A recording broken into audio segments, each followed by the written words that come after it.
अस्सलाम वालेकुम फ्रेंड्स। आज की तरह खबर के साथ ही अरब इन्फो चैनल में आप लोगों के लिए हाजिर हूँ। आज की वीडियो में बहुत ही इम्पोर्टेंट टॉपिक शेयर करने वाली हूँ। आज की वीडियो में मज़ूर अफराद के मखसूस पार्किंग की खिलाफ वर्जियों के बारे में नए जुर्मानों का इनेकाद कर दिया गया है।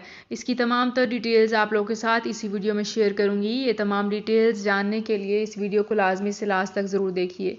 तो फ्रेंड्स, करते हैं अपनी आज की वीडियो को स्टार्ट। सबसे पहले मैं आपको बताती चलूँ कि माजूर अफराद के लिए मखसूस पार्किंग की खिलाफ वर्जियों पर 2629 गाड़ियाँ जब्त कर ली गई हैं।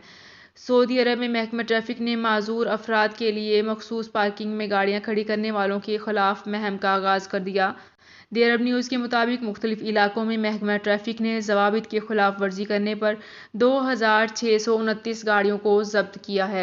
ये तमाम गाड़ियां माजूर अफराद के लिए मुख्तलिफ पार्किंग में खड़ी की गई थी। याद रहे कि ट्रैफिक कवानीन के मुताबिक माजूर अफराद के लिए मखसूस पार्किंग में सिर्फ माजूर अफराद ही गाड़ी खड़ी कर सकते हैं। गैर माजूर शख्स का मखसूस पार्किंग में गाड़ी खड़ी करना खिलाफ वर्जी कहलाता है।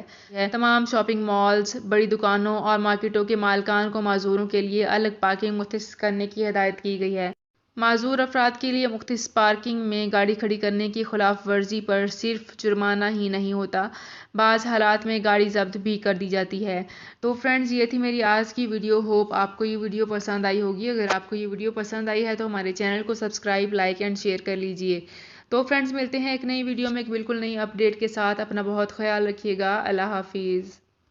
सऊदी अरब में मुकीम गैर मुल्कियों के लिए बहुत बड़ी खुशखबरी आ गई है। अब कोई भी शख्स जो अपने मुल्क जाना चाहता है और उसका इकामा एक्सपायर हो या इकामा वैलिड हो, शिरका बंद हो, मुसस्सा बंद हो या कफील छुट्टी ना लगा रहा हो या कोई भी मसला हो, तो आप हमारे साथ रब्ता करें। हम इंशाल्लाह आपको 3 दिन के अंदर अंदर एम्बेसी के जरिए आपका खरूज लगाकर आपको आपके मुल्क वापस भेज देंगे। कोई भी इंडियन, पाकिस्तानी, नेपालियन, बांग्लादेशी, श्रीलंकन या किसी भी मुल्क का हो, वो आसानी से बगैर किसी परेशानी के अपने मुल्क वापस जा सकता है। जी हाँ, स्क्रीन पर आपके सामने जो नंबर शो हो रहा है, इस पर आप कांटेक्ट करें। इंशाल्लाह 3 दिन के अंदर अंदर आपको आपके मुल्क वापस भेज दिया जाएगा। मतलूब केस वाले रब्ता ना करें। शुक्रिया।